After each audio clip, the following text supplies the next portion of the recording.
देंगे लेकिन नौकरी चाहिए बस।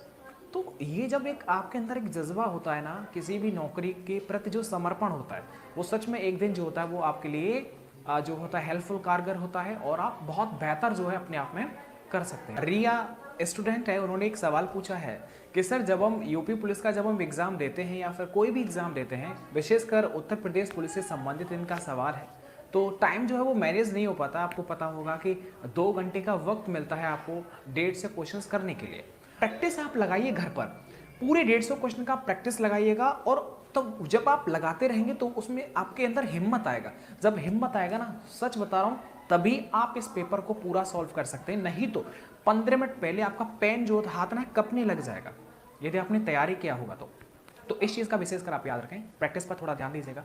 अब एक और कमेंट पूछा था कि सर नेगेटिव मार्किंग होती है इस एग्जाम में। हाँ जी बिल्कुल होती है, तो उसे हैंडल कैसे करें, क्या हम कितने सवालों को जो है वो अटेम्प्ट करना चाहिए। देखिए जो मैंने सीखा है अपनी तैयारी के दौरान वही मैं आपके साथ साझा कर रहा हूँ।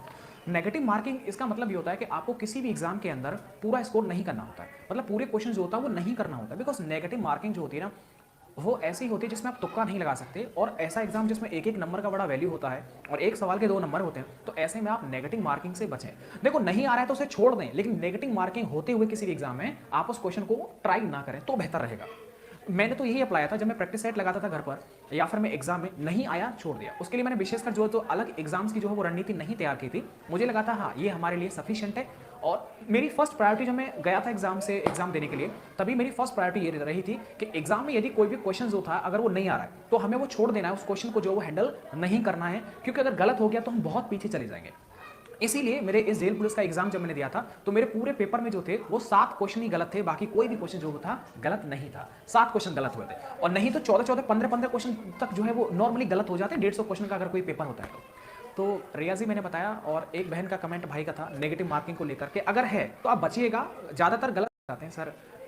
इस बार तो हमारा 200 आया था, उस बार 190 हो गया। ये स्वाभाविक है, मैंने अपने बारे में आपको बहुत वीडियोस दे रखी हैं, प्लेलिस्ट भी दे रखा है, उनमें यही पर्पस है कि आप उनसे ये सीख सकें कि हाँ सर के भी नंबर ज़्यादा कम होते रहते थे। तो प्लेलिस्ट में जो आपकी डिजायर क्वेश्चंस होते हैं, जो यानी कि मुझे सर से पूछना है, तो वो सब का लिंक मैंने प्लेलिस्ट बना रखा है, उसमें जाइएगा और लगातार उनको देख करके आपके हर क्वेश्चन का जो है सोल्यूशन वहाँ पर मिल जाएगा। तो अपना आप ध्यान रखिएगा और लगातार पढ़ते रहिएगा, प्रैक्टिस जरूर लगाना जो भी प्रैक्टिस सेट है। और विशेषकर मुझे पूछा जाता है कि सर आपने कौन कौन से प्रैक्टिस सेट लगाए थे, तो देखिए मेरी रणनीति तो भाई ये रही थी कि मार्केट में मैंने ऐसे कोई प्रैक्टिस सेट नहीं छोड़ा था जो मैंने न लगाया हो, और बड़े चाव के साथ में पेपर प्रैक्टिस सेट को लगाता था कि भगवान इसको लगाऊंगा। मतलब कहते हैं ना, जो एक मैं आपको मोटिवेशनल वीडियोस जो डालता हूँ शॉर्ट्स के रूप में, उनका उद्देश्य ही होता है यार, जब नोटिफिकेशन हमारे सामने आ गया था और जेल पुलिस का जब हम जो है उसमें असफल हो गए थे, तो उसके बाद में बस यही रहता था कि भगवान हर कंडीशन में हमको ये नौकरी चाहिए, और जो भी कुछ करना पड़े वो सब कुछ कर देंगे, लेकिन नौकरी चाहिए बस। तो ये जब एक आपके अंदर एक जज्बा होता है ना किसी भी नौकरी के प्रति जो समर्पण होता है, वो सच में एक दिन जो होता है वो आपके लिए जो होता है हेल्पफुल कारगर होता है, और आप बहुत बेहतर जो है अपने आप में कर सकते हैं। तो उत्तर प्रदेश पुलिस का जो एग्जाम होता है ना वो सच में बहुत ईजी होता है। मैं इस बात को आपको मोटिवेट करने के लिए बिल्कुल भी नहीं बोल रहा हूँ, सच बता रहा हूँ। मैंने ये फील किया है कि सबसे आसान जो है वो यूपीपी का एग्जाम होता है।